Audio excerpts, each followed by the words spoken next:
ఈరోజు హిందూలో ముఖ్యమంత్రి చంద్రబాబు నాయుడు గారి స్టేట్మెంట్ అండి. Every citizen should take pride in Amaravati.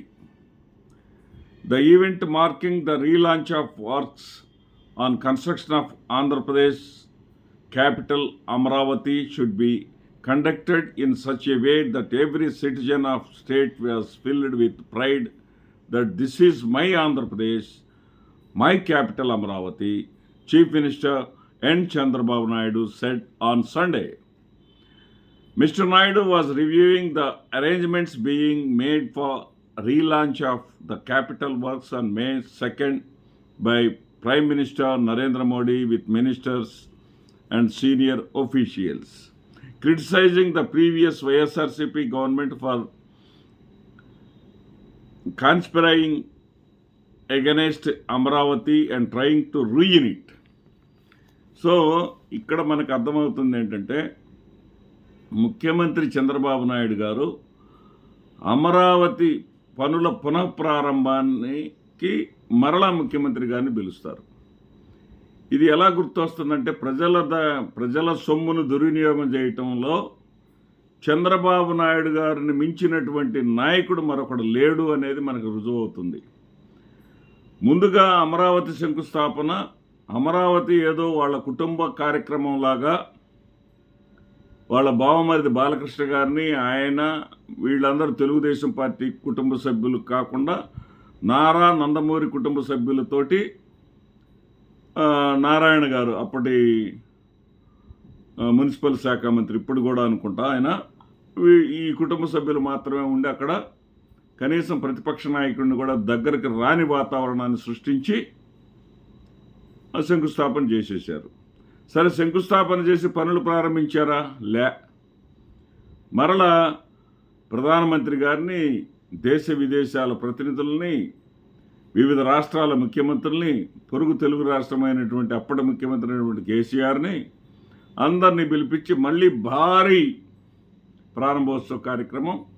సరే, 100 కోట్లు ఖర్చు అయ్యేదానికని విపక్షాలు అన్నాయి. సరే, అన్ని కోట్లు ఏం కాలేదు, ఇన్ని కోట్లే ఖర్చు అయినాయి అని చంద్రబాబు నాయుడు గారు చెప్పుకున్నారు. అదొక తంతు అయిపోయింది. సరే, జగన్మోహన్ రెడ్డి గారు వచ్చేసి ఏదో దాన్ని నాశనం చేసేసారు. జగన్మోహన్ రెడ్డి గారు నాశనమే చేయలా. అక్కడ కట్టించిన బిల్డింగులనేమి ఎత్తుకొని పోలా, లేకపోతే అక్కడ స్థాపించిన పరిశ్రమలనేమి మూసేయించలా, లేదా అక్కడికి వచ్చినటువంటి సంస్థలు, కేంద్ర ప్రభుత్వ సంస్థలు ఏమన్నా వచ్చింటే వాటినేమి మూసేయించలా. అక్కడ జరిగింది ఏంటంటే, కేంద్ర ప్రభుత్వం సంస్థలు పెట్టడానికి ముందుకు వస్తే వాళ్ళకేమో 4 కోట్లు 5 కోట్లు ఎకరా రేటు చెప్పి, ఈ రోజునేమో విశాఖపట్నంలో 99 పైసలకే ఎకరా, అదేమంటే పారిశ్రామిక అభివృద్ధి కోసం అని చెప్పి అమరావతి గొంతు కోసిన వ్యక్తి, అమరావతిని నాశనం చేసిన వ్యక్తి ఎవరు ఉన్నారంటే చంద్రబాబు నాయుడు గారు. ఎందుకంటే ఆయన 3.5 సంవత్సరాలు ఏది ఓటుకు నోటు కేసులో అడ్డంగా దొరికిపోయి హైదరాబాద్ నుంచి ఇక్కడికి కరకట్ట మీదకి వచ్చిన తర్వాత ఆయనకు వచ్చినటువంటి 3.5 సంవత్సరాల కాలంలో రాజధాని నిర్మాణం అంటే బిల్డింగ్లు కట్టడం కాదండి. ఇదేమీ పౌరాణిక సినిమా కాదు, ఇక్కడ ఏంటంటే లేదా చారిత్రక సినిమా కాదు. రాజధాని నిర్మాణం అంటే ఏంటంటే అక్కడ ఉన్నటువంటి బిల్డింగుల చుట్టూ పరిశ్రమలు రావటం, సంస్థలు రావటం, అక్కడ ఆవాస యోగ్యమైనటువంటి ప్రదేశాలు సృష్టించబడటం, అక్కడికి ప్రజలు రావటం, ప్రజలు ఎక్కువ స్థాయిలో, లక్షల స్థాయిలో నివాసం ఉండటం, నివాసం ఉండేటటువంటి ప్రజల సంఖ్య లక్షలు దాటి దాదాపు కోటికి చేరటం, ఇది అభివృద్ధి క్రమం. దీనిని రియల్ ఎస్టేట్ దందాగా మార్చేసి మరి అక్కడ ఏమాత్రం అడుగు ముందు పడకుండా రైతులకు ఒక ప్లాట్ అంటే ఒక ప్లాట్, కమర్షియల్ ప్లాట్ని కూడా పంచకుండా కేవలం కంప్యూటర్ డిజైన్ల మీద మాత్రమే చూపించి ఇదిగో పంచుతున్నాం అదిగో పంచుతున్నాం అంటూ కాక్ అండ్ బుల్ స్టోరీస్, అదేవిధంగా ఏది గ్రాఫిక్స్లోనే బిల్డింగ్స్ చూపించడం తప్ప, కేంద్ర ప్రభుత్వం ఇచ్చినటువంటి డబ్బులతోటి తాత్కాలిక సచివాలయం, తాత్కాలిక హైకోర్టు, అసెంబ్లీ భవనాలు కట్టారు తప్ప ఏ విధమైనటువంటి ప్రగతి లేకుండా దాదాపు 10,000 కోట్ల రూపాయలు అటు కేంద్ర ప్రభుత్వం సొమ్ము కానీ రాష్ట్ర ప్రభుత్వం నుంచి కానీ దుర్వినియోగం చేసినటువంటి చంద్రబాబు నాయుడు గారు మరలా ఇప్పుడు రీలాంచ్ ఏంటండి అంటే చెల్లి పెళ్ళి మళ్ళీ మళ్ళీ అని పదే పదే చేస్తూ ఉంటారా? అంటే మీకు పబ్లిసిటీ ఉంటే చాలా, పబ్లిసిటీ కావాలా? నిజంగా రాజధాని నిర్మాణం జరగాల? జగన్మోహన్ రెడ్డి గారు పట్టించుకోలేదు. జగన్మోహన్ రెడ్డి గారు విశాఖపట్నాన్ని కాన్సన్ట్రేట్ చేశారు. విశాఖపట్నం అభివృద్ధి చెందినటువంటి నగరం, ఆ నగరంలోకి పరిశ్రమలు పరిగెత్తుకొని వస్తాయి, అక్కడైతే అభివృద్ధి చేయవచ్చు అని చెప్పేసి జగన్మోహన్ రెడ్డి గారు ఒక స్టెప్ తీసుకున్నారు. కార్యనిర్వాహక రాజధాని విశాఖపట్నం అని చెప్పేసి అన్నారు. సరే, మీరేం చేశారు?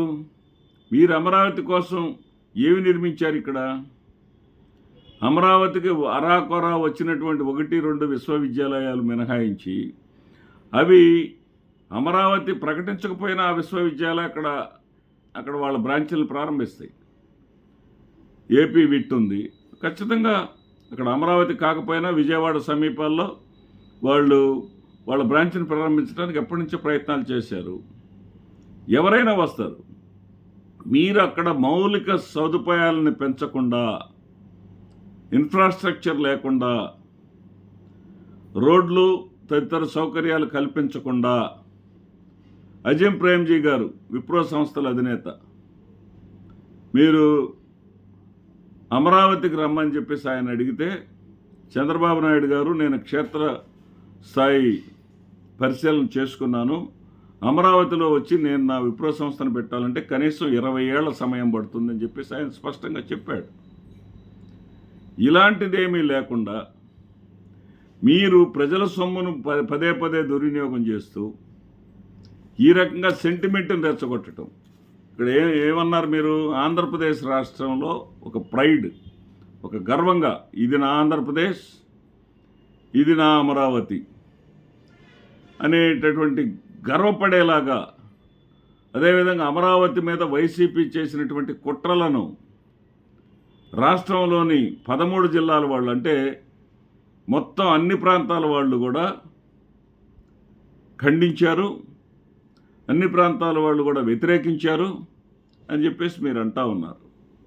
మరి అన్ని ప్రాంతాల వాళ్ళు వ్యతిరేకించారు, అన్ని ప్రాంతాల వాళ్ళు అమరావతే కావాలి అనుకుందాం కాసేపు. కానీ అమరావతికి శంకుస్థాపనల పేరుతో 100 కోట్లు ఖర్చు పెట్టమని అన్ని ప్రాంతాల వాళ్ళు చెప్పారా మీకు? అమరావతిని ఉద్దేశించి మీరు చేస్తామన్న పనులు ఏదన్నా ఒకటైనా చేశారా?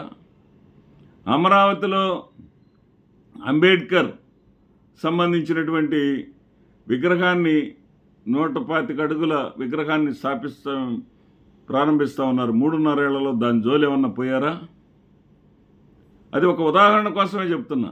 ఏ పని చేయని మీరు, పైగా కేంద్ర ప్రభుత్వ సంస్థలు ఏదన్నా అక్కడ స్థాపించడానికి వస్తే వాళ్ళకి కోట్ల రూపాయల రేట్లు చెప్పిన మీరు, అభివృద్ధికి అడ్డుకున్నటువంటి మీరు, ఈ రోజున సింబాలిక్గా ఉండటం కోసం పర్యావరణ నిబంధనల ప్రకారం పర్యావరణ అనుమతులు లేకుండా నదిలో కట్టినటువంటి మీ ప్రజావేదికను కూల్చివేసినటువంటి జగన్మోహన్ రెడ్డిని బూచిగా చూపిస్తూ కూల్చివేతలతో ప్రారంభమైనటువంటి ప్రభుత్వాన్ని పదే పదే ప్రచారం చేసుకొని మీరు ఈరోజు కూడా అమరావతిలో ఆ కూల్చివేతలను తొలగించలేదు.